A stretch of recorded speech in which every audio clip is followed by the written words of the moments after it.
When you know, in the book, you talk about developing your voice to write with confidence. And I sometimes struggle with that. Writing concise, so Rita is all about bite size, yeah, important, and injecting some kind of, personality or humanness to how you write. So, you might write a social post and you kind of make it quite clear and succinct, but then if you add in a bit, you feel like it's a bit dry, direct and dry, if you like. And then I kind of go, okay, well, I'll add in a bit more personality, and then it becomes much longer.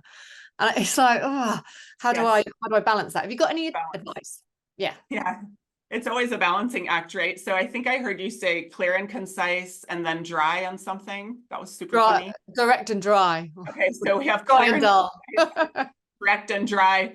So a similar phrase that I use in class is concise and nice, because actually we can balance them. It's a great question, especially now because I'm hearing from readers that they're already tired of sort of bot speak.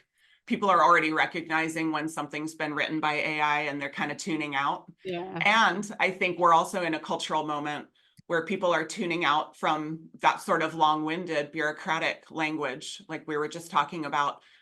We even have people in younger generations feeling like that's potentially passive aggressive or overly hierarchical, right?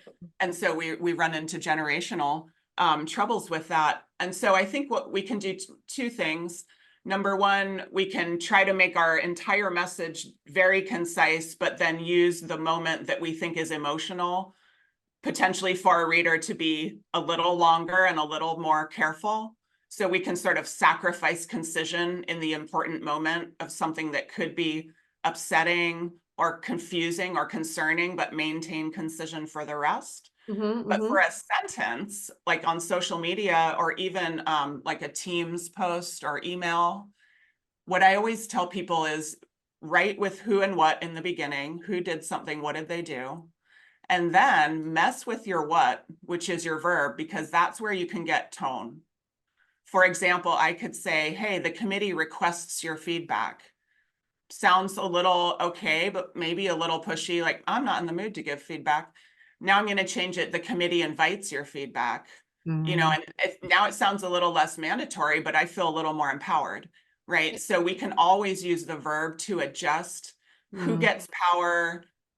Are we friendly and courteous, or are we overly direct? It's the verbs that do all that, which is great because those are also the most concise, like heavy meaning words. So they help us be concise, but they also help us set that tone. So step one is like write your concise sentence, or step one is write a non-concise sentence like most of us do, right? Step two, take out who did something, put them in the front. Be intentional too. Who do you want to have attention?